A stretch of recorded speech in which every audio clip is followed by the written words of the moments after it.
नमस्कार स्वागत करुच्ची आज मुख्य गुरुत्वपूर्ण खबर को आपण को दर्शक बंधु एवं आमर हस्तगत होता खबर रही लघुचाप संपर्कित आसंता 12 घंटे पुणी गोटे लघुचाप सृष्टि होगा जाऊँगी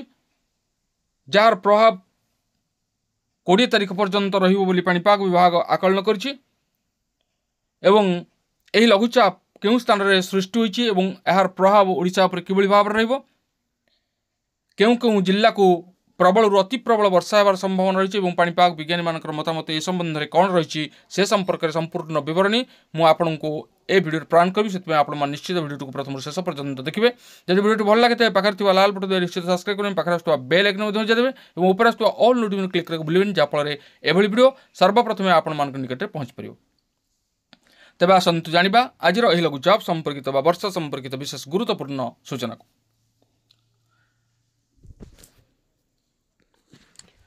उत्तर पश्चिम बंगोपसागर में लघुचाप सृष्टिर संभावना आगामी 12 घंटे सृष्टि हो पार लघुचाप क्षेत्र सक्रिय घूर्णिबलय प्रभाव में सृष्टि हो लघुचाप परवर्ती 24 घंटे आहरी घनीभूत हो गति कर घनीभूत हो अवपात परिणत होबार संभावना रही यार प्रभाव में 20 तारिख जाए प्रबल वर्षा होबार संभावना रही 18 और 19 तारिख में प्रबल अति प्रबल वर्षा नहीं पूर्वानुमान करिपाग विभाग सेपटे आउ गोटे लघुचाप अगस्त 24 बेलू सृष्टि होबार संभावना रही प्रथम लघुचाप प्रभाव में दक्षिण ओडिशा रे विभिन्न स्थान में प्रबल अति प्रबल वर्षार संभावना रही बेले द्वितीय लघुचापर प्रभाव ओडिशा उपरे केते दूर पड़िबो ताहा पाणीपाग विभाग पक्षरु एपर्यंत स्पष्ट कर जाय नाही। उत्तर पश्चिम बंगोपसागर में लघुचाप सृष्टि होबारु यार प्रभाव में 18 तारिख और 19 तारिख में कोरापुट मालकानगिरी नवरंगपुर और कलाहांडी जिलार किछि अंचल में प्रबल वर्षार संभावना रही उपकूलवर्ती जिलागुड़िक बिजुली घड़घड़ी सह वर्षा हो पारे बोली आकलन करिछि पाणीपाग विभाग।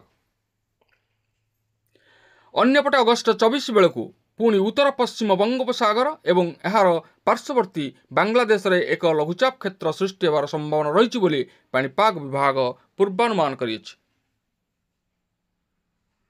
राज्य में दक्षिण पश्चिम मौसुमी वायु सक्रिय थिबारु विभिन्न अंचल में वर्षा हेउछि। भुवनेश्वर सहित कटक ढेंकानाल रायगड़ा मयूरभंज पुरी एवं बालेश्वर आदि जिलागुड़िक वर्षा होइछि। आसंता 24 घंटा मध्य कोरापुट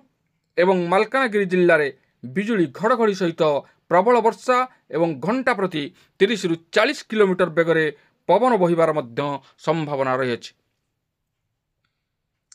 उक्त दुईटी जिला को पाणीपाग विभाग पक्षरु सेथिपाई येलो वार्निंग जारी करा जायछि। मयूरभंज केन्दुझर सुंदरगढ़ बालेश्वर भद्रक जाजपुर केन्द्रापड़ा कटक पुरी जगतसिंहपुर खोर्धा नयागढ़ गंजाम गजपति सुवर्णपुर बौद्ध नुआपड़ा बलांगीर कलाहांडी कंधमाल नवरंगपुर एवं रायगड़ा जिला को वज्रपात सहित वर्षा नहीं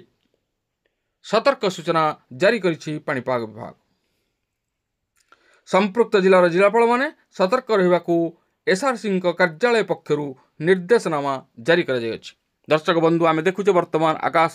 मेघाच्छन्न रही 2-4 दिन हेबो विभिन्न स्थान में तुहाकु तुहा वर्षा लघुचाप प्रभाव में होइछि। तेबे आगकू जो लघुचाप आसुछि ताहा गोटे नुहे पुणी दुईटी जहाँ 24 गोटे सृष्टि होवार संभावना रही पाणीपाग विज्ञानी मान मतामत रही तेबे देखिबा एई दुईटी लघुचाप केते वर्षा आणुछि एवं चाष कार्य को केते आगकू नउछि। तेबे जहा हो ए थिला आजिर पाणीपाग संपर्कित एक विशेष गुरुत्वपूर्ण सूचना आज पुणी देखा आगामी भिडियो रे रहुछि। धन्यवाद नमस्कार।